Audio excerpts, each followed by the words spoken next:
കൽക്കി ഇമാമാദി പുതിയ വീഡിയോയിലേക്ക് സ്വാഗതം. ഞാൻ പറയാൻ പോണ കാര്യം എന്ന് വെച്ചാൽ, അമേരിക്കയാണ് ചന്ദ്രനിൽ ഫസ്റ്റ് കാലുകുത്തിയത്. കാലുകുത്തിയതിന് ശേഷം അവർ ചന്ദ്രനിലേക്ക് ഒരു കാര്യങ്ങളിലേക്കും പോയിട്ടില്ല. എന്താണ് കാരണം എന്ന് വെച്ചാൽ, ചന്ദ്രനിൽ കാലുകുത്തി അന്നത്തെ ഫെസിലിറ്റി അനുസരിച്ചിട്ട് തിരിച്ചു വരാനുള്ള ഒരു ഫെസിലിറ്റി ഇല്ല. ഓക്കെ, അപ്പം അവരെ സഹായിച്ചത് ഏലിയൻസ് ആണ്. ഏലിയൻസിനെ സഹായിച്ച് അവരെ അമേരിക്കയിലേക്ക് എത്തിച്ചപ്പോൾ തന്നെ അവരെ ലോക്ക് ചെയ്തിട്ട് അവര് അതിനെ ഉപദ്രവിച്ച് എന്ന് പറഞ്ഞാൽ, മനുഷ്യൻ അറിയാല ഇതാണ് നടന്നത്. ആ സംഭവം എന്ന് വെച്ചാൽ അതിൻ്റെ കാര്യങ്ങൾ, ഏലിയൻസ് എന്ന് പറഞ്ഞാൽ ഒരു ഭൂതഗണങ്ങളിൽ പെടുന്നതാണ്. അതിൻ്റെ കാര്യങ്ങൾക്ക് വേണ്ടിയിട്ടാണ് അവർ ഹിമാലയത്തിൽ വരുന്നത്. ഹിമാലയത്തിലെ കമ്മ്യൂണിക്കേഷൻ വരുന്നത്. ഹിമാലയത്തിലാണ് ജീസസ് എല്ലാവരും ഉള്ളത് എന്ന് പറഞ്ഞാൽ, ജീസസ് വരാൻ പോകുന്നതും ഹിമാലയത്തിൽ നിന്നാണ്. പിന്നെ വേറൊരു കാര്യം കൂടെ ഉണ്ട്. അമേരിക്കയാണ് ജീസസിനെ വെച്ച് കാശുണ്ടാക്കുന്നത്.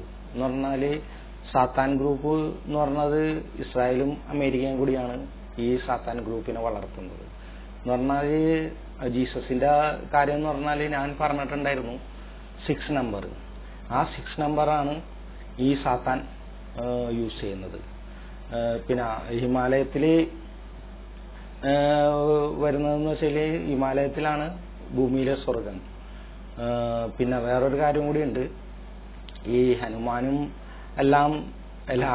മറ്റുള്ള ദേവഗണങ്ങളെല്ലാം ഈ സ്വർഗത്തിന്റെ കാവൽക്കാരാണ്. കാവൽക്കാരെ ആരാധിച്ചിട്ടൊരു കാര്യമില്ല. ജീസസും എന്ന് പറഞ്ഞ ദേവനാണ്. എന്ന് പറഞ്ഞാൽ ഇസ്ഹാഖാണ്. ഹിന്ദുക്കളിൽ പറയുമ്പോൾ ബ്രഹ്മാവ എന്ന് പറഞ്ഞാൽ, ക്രിസ്ത്യാനികൾ പറയുമ്പോൾ ഇസ്ഹാഖ്, മുസ്ലിങ്ങൾ പറയുമ്പോൾ അള്ളാഹു. ഇത് മൂന്നും ഒന്നാണ്. എന്ന് പറഞ്ഞാൽ ഇത് സൃഷ്ടാവ് എന്നാണ് അതിൻ്റെ അർത്ഥം. ഈ കാര്യങ്ങൾ അമേരിക്ക ഇങ്ങനെ നശിപ്പിക്കും. എന്ന് പറഞ്ഞാൽ അന്യഗ്രഹജീവി ആക്രമണം ഫസ്റ്റ് വരുന്നത് അമേരിക്കയിലേക്കായിരിക്കും. എന്ന് പറഞ്ഞാൽ അതെന്ന് പറഞ്ഞാൽ അവരെ സഹായിച്ചിട്ട്, എന്ന് പറഞ്ഞാൽ നിങ്ങൾക്ക് തന്നെ അറിയാലോ, പണ്ടത്തെ ഒരു ഫെസിലിറ്റി അനുസരിച്ചിട്ട് ചന്ദ്രനിലേക്ക് പോകാൻ പറ്റും. തിരിച്ചു വരാനുള്ള ഫെസിലിറ്റി അന്ന് ഉണ്ടായിരുന്നില്ല. പിന്നെ അതുമല്ല, ഈ കാര്യങ്ങളാണ് ഞാൻ നിങ്ങളിലേക്ക് എത്തിക്കുന്നത്. Thank you.